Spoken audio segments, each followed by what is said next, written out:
जो लोग सूद खाते हैं वो कहते हैं कि तिजारत भी तो सूद ही की तरह है। जो लोग सूद खाते हैं वो क़यामत में उठेंगे तो उस शख्स की तरह उठेंगे जिसे शैतान ने छूकर पागल बना दिया हो। ये इसलिए होगा कि उन्होंने कहा था कि बैअ तिजारत भी तो सूद ही की तरह होती है, हालांकि अल्लाह ने बैअ तिजारत को हलाल किया है और सूद को हराम करार दिया है।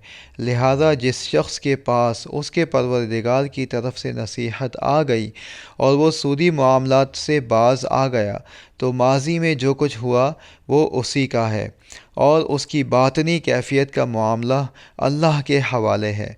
और जिस शख्स ने लौट कर फिर वही काम किया तो ऐसे लोग दोज़खी हैं, वो हमेशा उसी में रहेंगे।